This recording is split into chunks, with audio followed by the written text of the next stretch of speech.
Reporte 100.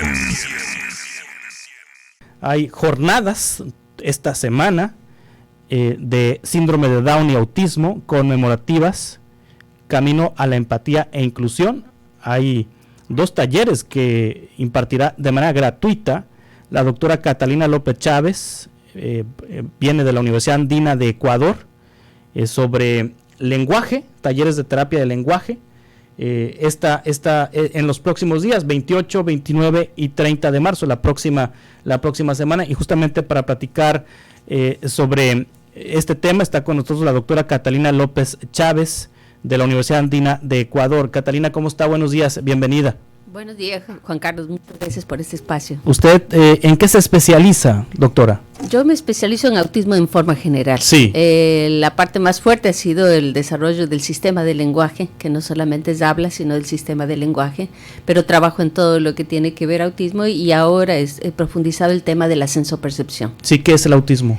El autismo, hay muchísimas definiciones, yo le diré la mía. Para mí el autismo es una forma de ser, de sentir, de ver el mundo. Sí, ¿se puede ser autista sin saberlo?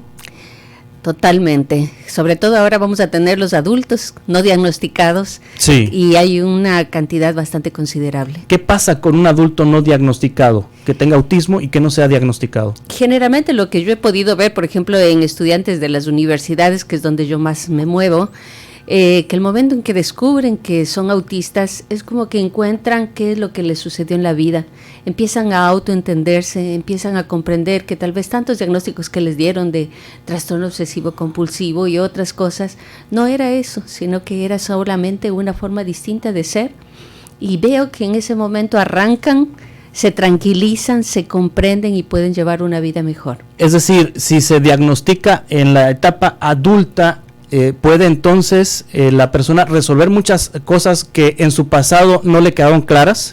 Totalmente, sí. Totalmente, sí. Yo les he visto a las personas que se reencuentran, recobran su identidad. Sí, sí. ¿Qué pasa con una persona que jamás fue diagnosticada y vivió y murió siendo autista sin saberlo? Depende mucho de las personas, ¿no? Sí. Porque hay muchas personas, por ejemplo, que han sido acompañadas por una familia, sí, por una comunidad, por una sociedad y han podido desarrollarse tranquilamente. Hay otros que en cambio terminan en la soledad. Sí. Porque hay aquí muchos mitos sobre el autismo, ¿no? Siempre uno asocia el autismo con una persona sola que no se relaciona, y eso es un mito porque es mentira. La persona autista se puede relacionar, solamente que tiene ciertas características de relacionamiento. Entonces ahí lo que va a suceder es que el momento que no es comprendido y no comprende, porque suceden las dos cosas, termina solo. Entonces para mí la tristeza más grande, por eso yo me ubico siempre en el trabajo que hago sobre autismo, mi punto fundamental es generar relaciones. Sí, ¿hay diferentes tipos de autismo? Según las investigaciones, también vamos a ver posturas. Hay algunos tipos de autismo que uno dice autismo de grado 1, 2, 3. Esto depende no tanto por la profundidad del autismo, sino por la necesidad de ayuda. Sí. Entonces, ¿y por qué se ponen los grados en relación a la necesidad de ayuda? Porque esta puede cambiar. Hay familias que tienen un hijo autista que no sabían que tenían un hijo autista, pero que han trabajado muchísimo con ese hijo, está en las instituciones escolares regulares, hace su vida cotidiana, por lo tanto, la familia ha generado una ayuda sobre eso, entonces el nivel cambia. Sí, ¿a qué edad se puede diagnosticar autismo? Depende mucho de las situaciones. Yo estudié mucho en Argentina, en las primeras investigaciones que hice fue en Argentina, y nosotros ahí desde los 6 meses ya podíamos empezar a ver los primeros signos de alerta. Sí. Y más o menos hasta los 3 años hacíamos un seguimiento personalizado y ahí ya podíamos definir si era autista. ¿Hay autismo incapacitante? Digamos, cuando nosotros tenemos las personas que son no verbales y nosotros como sociedad, como familia, no hemos logrado generar sistemas de comunicación, claro que incapacita. Sí, y es justamente lo que viene a trabajar aquí Hermosillo, ¿no? Sí, sí. Terapia de lenguaje. Sí, el sistema de lenguaje, porque el sistema nosotros vamos a tener, y una cosa que no se toma mucho en cuenta es el sistema no verbal. Sí. El cuerpo como efector, como informante y como informador, ¿no? Entonces, uno de los elementos desde eso, nosotros ahora tenemos, yo pienso que esto ha aumentado potencialmente, exponencialmente, los cambios sensoperceptuales, es decir, los modos en que la persona siente. Hay personas que pueden sentir muchísimas cosas y aumentadas, o hay personas que no sienten su cuerpo. Hay personas que son súper inflexibles cuando hablan y hay otras personas que en cambio son distintas. Y a esto se va a agregar que en el autismo entre hombres y mujeres es totalmente diferente. En el hombre es un poco más cerrado, en cambio la mujer es mucho más abierta que lo común. Entonces, imagínense, por eso se habla de un espectro, porque no tenemos una cosa que es lineal. Lo importante es que sean acompañados por profesionales especializados en la rama, que sepan de lo que se hace, porque no sé acá, pero en mi país existe muchísimo negocio acerca del autismo, porque uno tiene una profesión que va encaminada a la salud, piensa que ya sabe de autismo, y es mentira. Yo tengo más de 40 años y siempre les digo a mis estudiantes de la maestría de autismo, les digo, el momento que yo diga, miren, ya sé lo que es autismo, dígame, empezó el momento de mi ignorancia, porque todos los días aprendo de autismo. Claro, este taller está dirigido para qué personas. El taller de terapia del lenguaje, que será 28, 29 y 30 de marzo, es gratuito en la Universidad de Sonora. Es abierto para cualquier tipo de personas, para los padres y madres de familia, también para poder dialogar sobre este tema. Por eso es un taller, ¿no? Sí, quienes se interesan en ir a este taller, ¿qué tienen que hacer? Tienen que inscribirse. ¿En dónde? Ahí me parece que hay un link. Sí, a ver si nos ayuda. Red de discapacidad. Sí. Red de discapacidad. Bueno, aquí me mandaron datos. Aquí lo voy a combatir. Aquí lo tengo. Aquí tengo el acordeón. En la red de asociaciones por la discapacidad. Red de asociaciones por la discapacidad. Red de asociaciones por la discapacidad en Sonora. Buscando en Facebook, en redes sociales, Twitter. Unidos por la Inclusión Sonora Incluyente.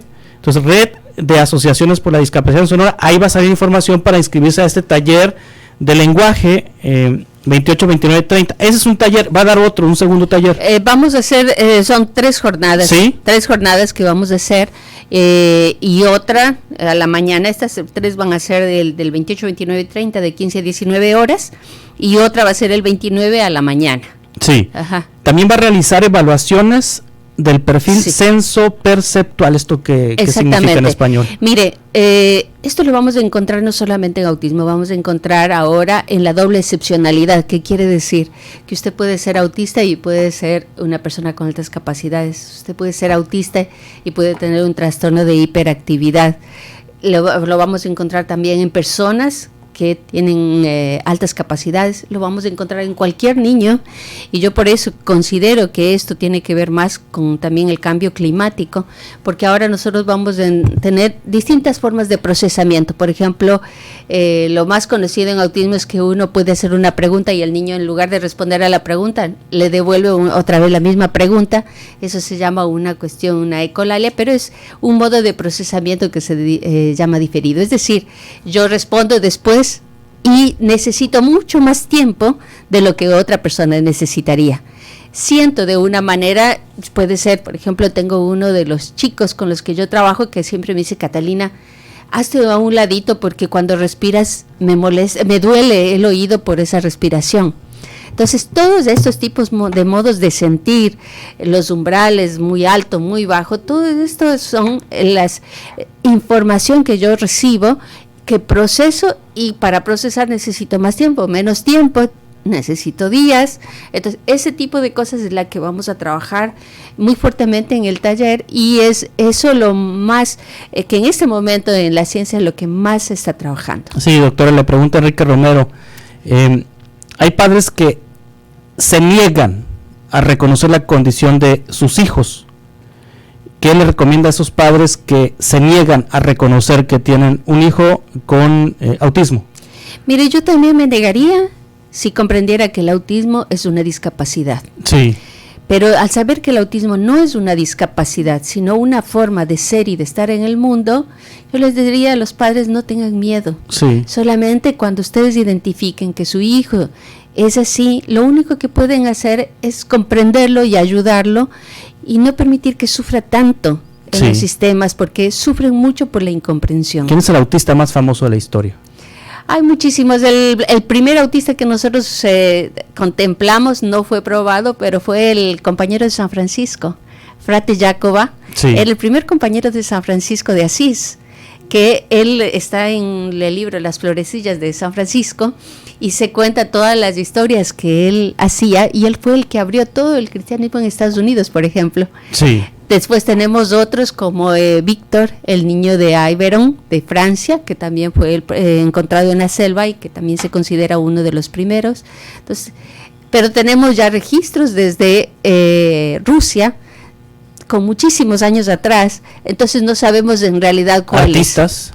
Artistas, pero hay muchos del jugador. Algunos dicen que Messi es autista, puede Sí. ser que sea autista, pero hay muchos y ahí uno no sabe si es solamente publicidad o no.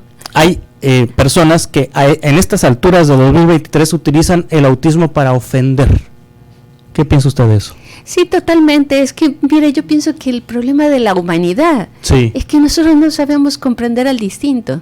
Yo digo, cuando yo trabajo con mis estudiantes, digo, ¿cuál es la primera cancha donde ustedes tienen que formarse? En su familia.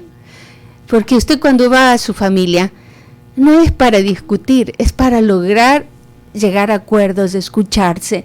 ¿Quién no escucha? No está preparado para la diversidad. Sí. Entonces, si yo quiero trabajar por una sociedad equitativa, justa, tengo que empezar por mi casa, no tengo que ir a la universidad, tengo que empezar por mi casa. Entonces, cuando yo empiezo por mi casa a comprender la diversidad de todos y a enriquecerme de la diversidad y no entrar en competencia, es esa la cuestión más importante, ¿no?